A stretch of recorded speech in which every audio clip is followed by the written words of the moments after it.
warahmatullahi wabarakatuh. Balik lagi di channel aku, Tria Aulia.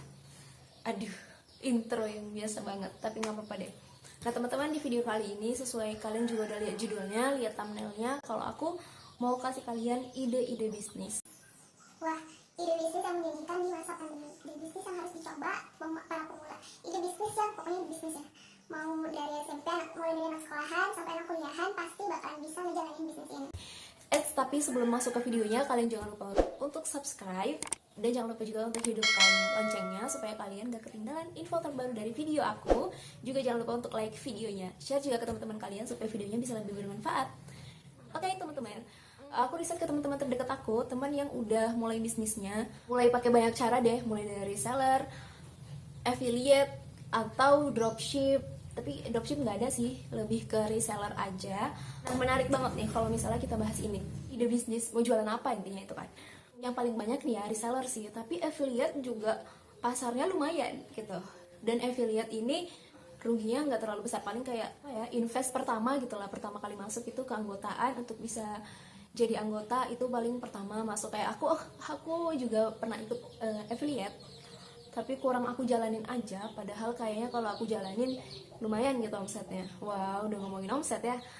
Ya pokoknya itu, affiliate pasarnya kita juga harus ngelihat pasarnya pasti kan.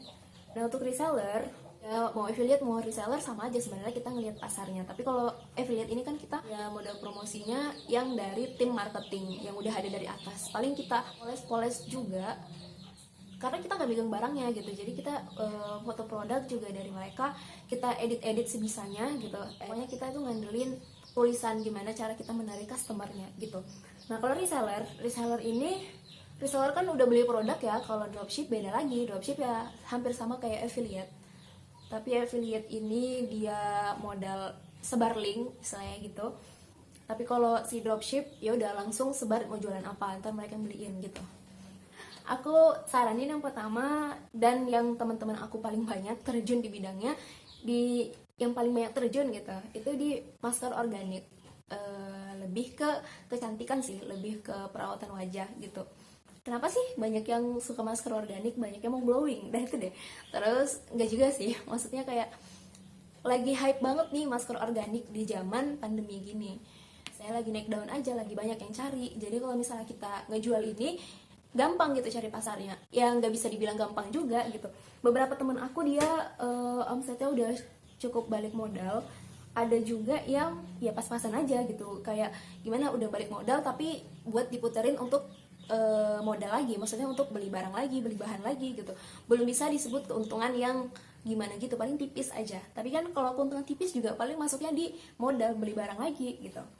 Yang kedua, aku saranin kalian kayak buat thrift. Thrift lagi hype juga, lagi hype banget bahkan sekarang. Kayak di TikTok juga banyak banget small business yang mulai dari thrift, banyak FYP, banyak yang beli juga.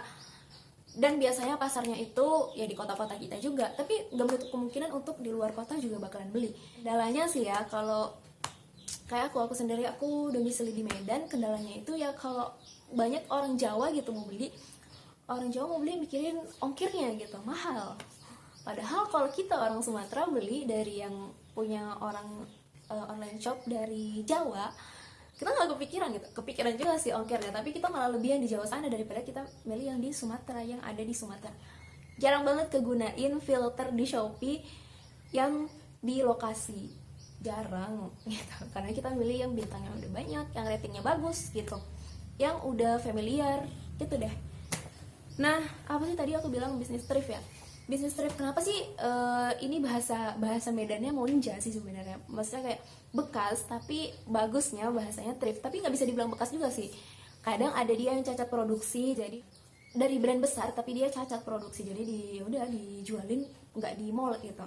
Itu juga di thrift mereka jualnya kayak ya itulah tadi, barang nggak kepake istilahnya gitu, tapi kita punya pasar. Emang thrift ini biasanya orang ngejarnya karena baju brandednya, maksudnya karena branded apa sih, karena mereknya, karena brandnya, jadi mau beli. Dan biasanya yang jual-jual thrift ini juga cari yang baju yang emang udah ada mereknya, kayak sebut aja kali ya, kayak Uniqlo, H&M, terus apa lagi ya, Zara dan lain sebagainya, intinya itu.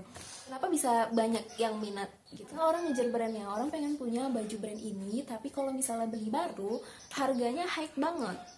FYI, for information ya teman-teman. Dan yang perlu kalian ketahui, barang thrift itu nggak melulu buruk loh. Masa aja dia dari kayak artis gitu kan. Artis kan biasa gitu kan di endorse sama beberapa produk, terus dia nggak terlalu suka pakainya.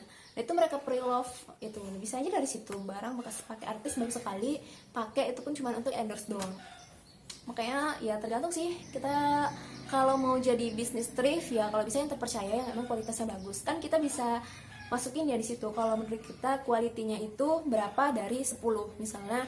Ada nih teman aku kasih contohnya juga. Nah, mereka kasih 9 dari 10, 8 dari 10, 10 dari 10 kayak gitu. Jadi customer bisa ngebayangin ini barangnya sebagus apa ya gitu, bisa ngebayangin bahannya gimana. Terus jangan over edit juga kalau bisnis thrift ini ya, karena kan takutnya di luar ekspektasi si customer ini. Next, sebenarnya belum ada sih teman aku yang terjun ke sini. Ada sih satu, tapi dia juga kayak random gitu. Dia juga jual, udah ada tokonya. Ini bisnis hijab. Hijab itu banyak banget, tau gak sih? Ya kita sendiri, aku deh. Aku pribadi udah punya nih jilbab hitam, tapi kalau punya satu nggak bisa. Jilbab hitam 5 bisa sampai, tau gak sih teman-teman? Jilbab biasa.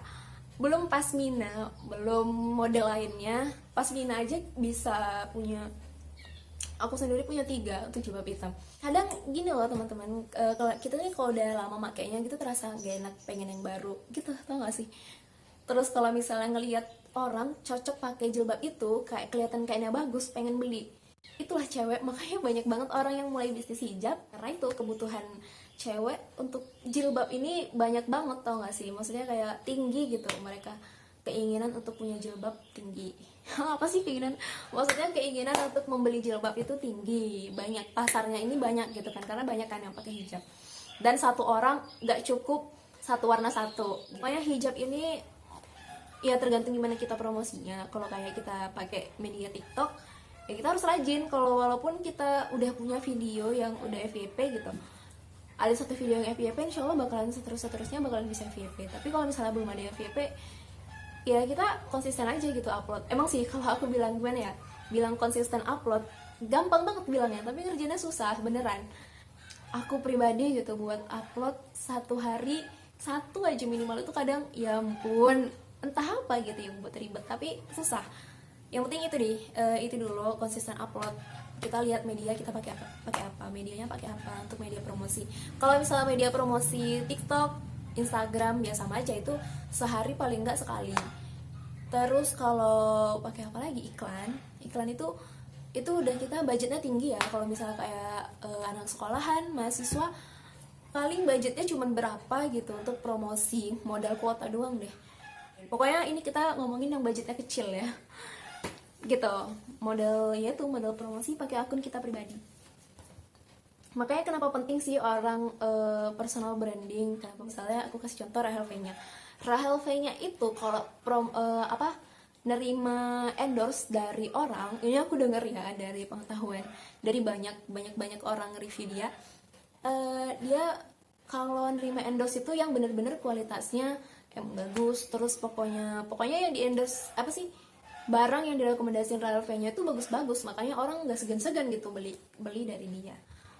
Itulah sih personal branding, itulah enaknya jadi si Rahel V-nya, itulah enaknya udah punya personal branding.